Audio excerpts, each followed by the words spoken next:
चलो बेटा, अब हमारा जो टॉपिक नेक्स्ट रह गया है वह टोटल पार्टिसिपेशन का, कि टोटल पार्टिसिपेशन को हम कैसे रिप्रेजेंट करते हैं।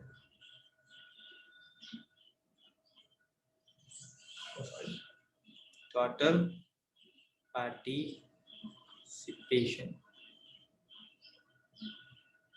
तो बेटा अगर कोई एक एंटिटी है, जैसे ये एक एंटिटी है और ये एंटिटी वन है, लेट से ये आप कोई रिलेशनशिप के साथ जुड़ी हुई है, रिलेशनशिप है R1 लेट सपोज जुड़ी हुई है, ऐसे ही हम रिप्रेजेंट करते हैं, है ना।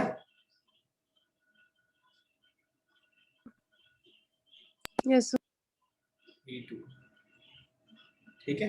तो सिंगल लाइन का मतलब है ये लिंक है ऑब्वियसली, कि आपकी जो एंटिटी है वो इस रिलेशनशिप के थ्रू दूसरी एंटिटी से जुड़ी हुई है।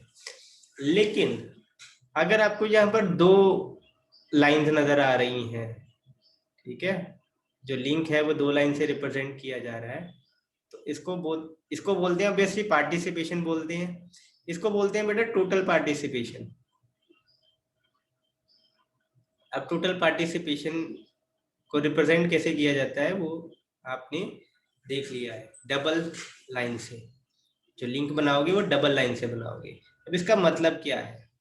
इसका मतलब ये है कि जो ये एंटिटी है, एंटिटी सेट है बेसिकली, है ना, एंटिटी सेट होता है ना, तो ये एंटिटी सेट जो है इसमें जितनी भी एंटिटी हैं वो रिलेटेड है इस एंटिटी सेट की एंटिटी से थ्रू दिस रिलेशनशिप, सारी की सारी। ऐसा नहीं है कि कोई एक रह गई है। फॉर एन इंस्टेंस, मैं एक आपको एग्जांपल देता हूं।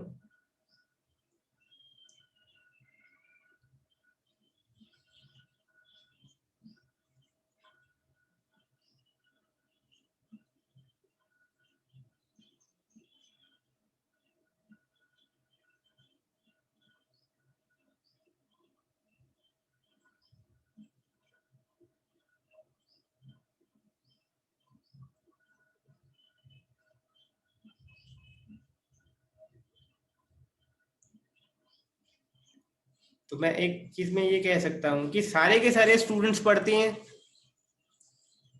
टीचर से, सारे के सारे ही पढ़ते हैं ना। कोई ऐसा तो नहीं है कोई टीचर से नहीं पढ़ता हो।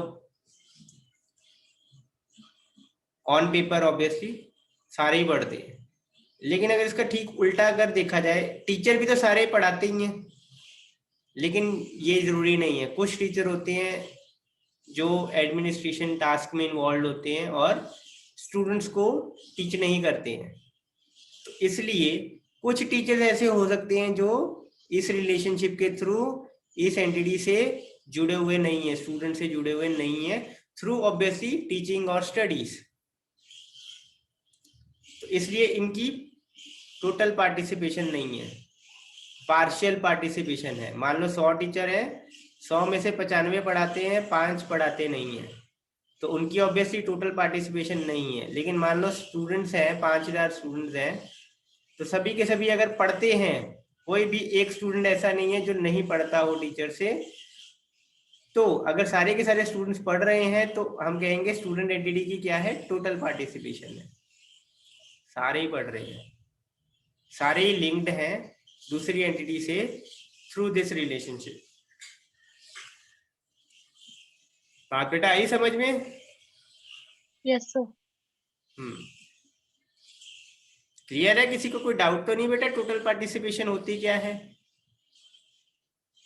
नो सर आगे मूव करें? नो सर आगे मूव करें बेटा? यस सर कोई आप में से कोई एक एग्जांपल बता सके अगर मेरे को, और टोटल पार्टिसिपेशन की, कि जिसमें एक एंटिटी टोटली पार्टिसिपेट करे या दोनों एंटिटी टोटली पार्टिसिपेट करे। कोई एग्जांपल स्टूडेंट टीचर्स के अलावा?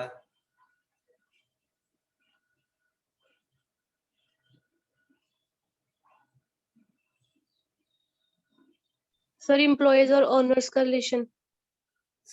एम्प्लॉयज और ओनर्स का। ओनर का।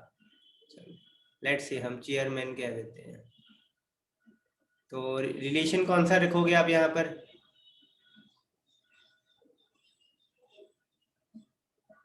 कौन सा रिलेशन?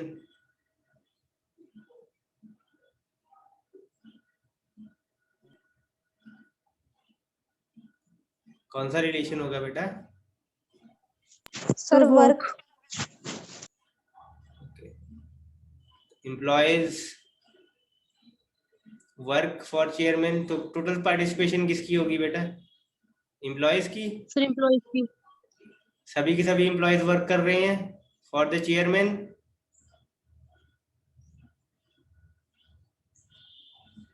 ऐसा कह रहे हो आप? Yes sir. यहाँ की टोटल पार्टिसिपेशन होगी, सभी चेयरमैन काम करवा रहे हैं, तो यहाँ भी टोटल पार्टिसिपेशन होगी। सभी चेयरमैन के लिए कोई ना कोई काम कर ही रहा है एम्प्लॉय, है ना? ऐसा तो कोई यस सर। चेयरमैन नहीं है जिसके एम्प्लॉयज ना हो, कि हो सकते हैं ऐसे चेयरमैन भी? चेयरमैन, चेयरपर्सन हो सकते हैं। ऑब्वियसली ये आपको सोचना पड़ेगा, इट्स ए डिबेटेबल टॉपिक। हो सकता है कोई चेयरपर्सन ऐसा हो जिसकी कंपनी ही एक बंदे से बनी हो, मतलब वो खुद ही हो, द होल एंड सोल, तो वहां आप कह सकते हो कि चेयरमैन की टोटल पार्टिसिपेशन नहीं होगी, है ना? वहां पर आप उसको कहोगे कि यस सिंगल पार्टिसिपेशन ही है उसकी, राइट? वहां टोटल पार्टिसिपेशन नहीं है। It's a very debatable topic, आप इसको कैसे लेते हो उस वे पे हम चल सकते हैं। आपको जस्टिफाई करना है बस चीज को, कि आपने जो एग्जांपल दी है वो इस तरीके से रिलेट हो रही है, राइट? बाकी परसेप्शन भी है कि हम किस तरीके से परसीव कर रहे हैं, किस तरीके से चीजों को देख रहे हैं। Is it okay? Yes sir. करें आगे अब एट्रीब्यूट्स। Yes sir. चलो, तो एट्रीब्यूट्स की डेफिनेशन बेटा लिखते हैं पहले। Attributes are defined as, copy ले लो अगर इन केस किसी ने इस टाइम पर कॉपी नहीं रखी हुई है तो।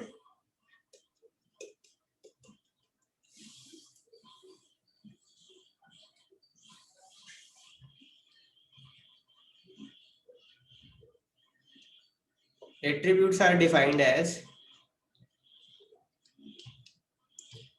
attributes are defined as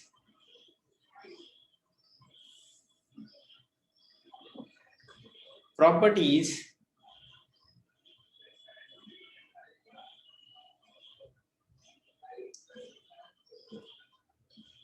that are common, that are common for all the entities, for all the entities within an entity set.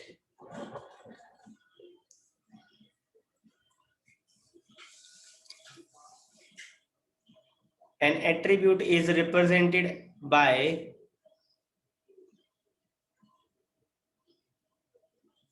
Oval shape से बेटा रिप्रेजेंट करते हैं हम, ठीक है?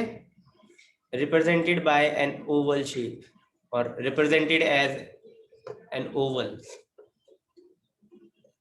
ठीक है बेटा?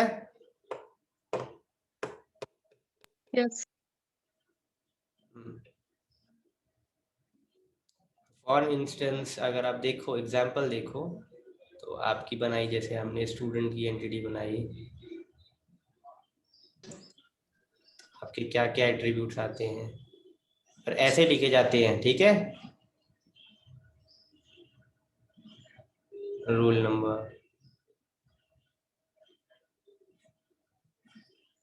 क्लास, नेम,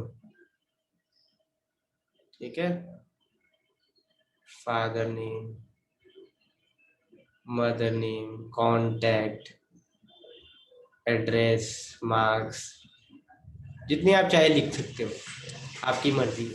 टीचर की भी again teacher ID, qualification, designation, name, ठीक है, एक्सपीरियंस, सैलरी, ये टीचर के एट्रीब्यूट्स हो गए। ठीक है, म्यूट कर लो बेटा। हाँ, क्लियर है बेटा? Yes, sir. एट्रीब्यूट्स, कोई डाउट हो किसी को तो पूछ लो। No. सर डेफिनेशन में आपने लाइन है सेकंड जो for all the entities with in, उसके बाद क्या है? With in the entity set. Okay. ठीक है। और कोई डाउट रिपीट किसी कर को? दो एक बार डेफिनेशन। डेफिनेशन रिपीट कर दूं? Yes sir. हाँ, okay. Attributes are defined as the properties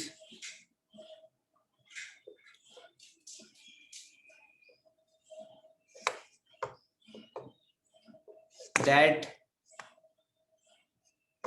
are common in all the entities within an entity set.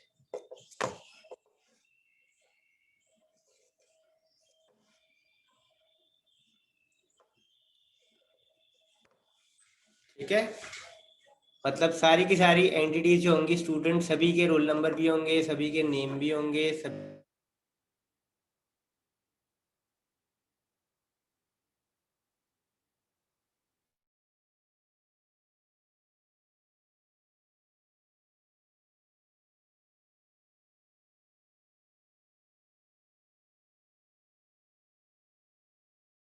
Repeat मैं करूँगी।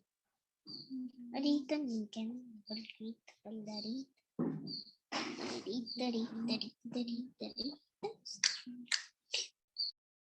चाहिए क्योंकि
दे सकते हो बेटा कोई और एग्जाम्पल?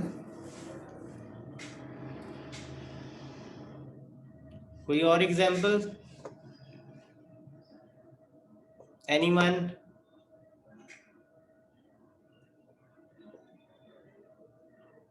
बात आ रही है बेटा?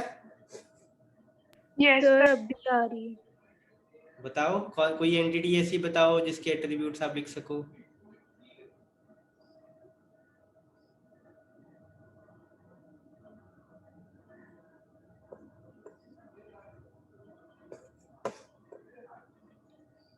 बोलो बोलो।